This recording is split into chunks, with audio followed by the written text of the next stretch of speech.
আজি ঈদৰ 100টো দিন।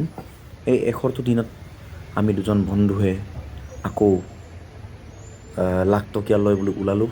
লাখটকীয়াৰ সামগ্ৰিক দৃশ্যবোৰ আপোনালোকক দেখুৱাই আছোঁ।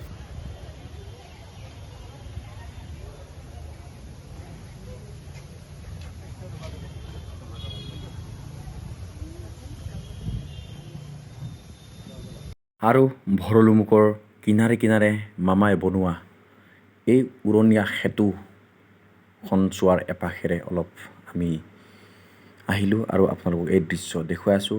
আপোনালোকে চাই থাকিব। ভৰলুমুখৰ ওপৰত দিয়ে চাওক, পাৰি ভিতৰৰ পৰা অকণমান অলপ দেখুৱাই দিছোঁ। এই ব্ৰহ্মপুত্ৰখনৰ ওপৰেদি এই ব্ৰহ্মপুত্ৰৰ মাজেদি যি দলং নিৰ্মাণ হৈ আছে, এইটো উত্তৰ গুৱাহাটী কানেকশ্যন কৰিব। ময়ো আজি ফাৰ্ষ্ট টাইম আহিছোঁ ইয়াতে, প্ৰথম।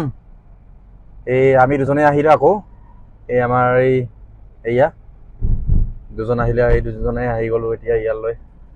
আৰু ইয়াৰ পৰা আপোনালোকক অলপ ৰখি পেলাই আমি অলপ ভিউ অলপ দেখুৱাম। ইয়াতে কেনেকুৱা লাগিব আপোনালোকৰ ব্ৰহ্মপুত্ৰৰ ওপৰেদি, ব্ৰহ্মপুত্ৰৰ যোনটো ভৰলুমুখৰ এই কিনাৰে কিনাৰে চাইডে চাইডে এই দলংখন বনোৱা হৈছে। ময়ো গম পাইছোঁ যদিও আমি কিবা নাছিলোঁ। এতিয়া এই ভিউখিনি অলপ আপোনালোকক দেখুৱাই দিছোঁ।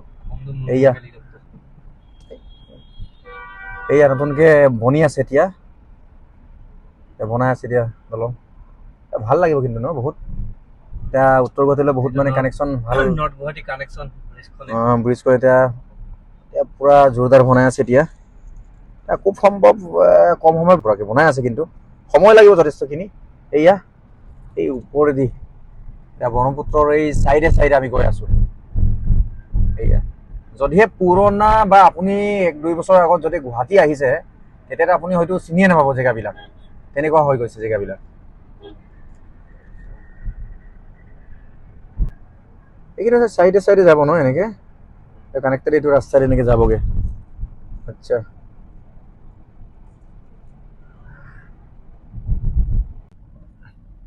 মুঠতে গুৱাহাটীখনত কি কি বনাইছে মানে ধৰিব নোৱাৰিব। এইটো আমিও গম পোৱা নাই, এইটো কি বনাই আছে। হওয়া এনেকৈ বেৰা দি মানে বনাই আছে।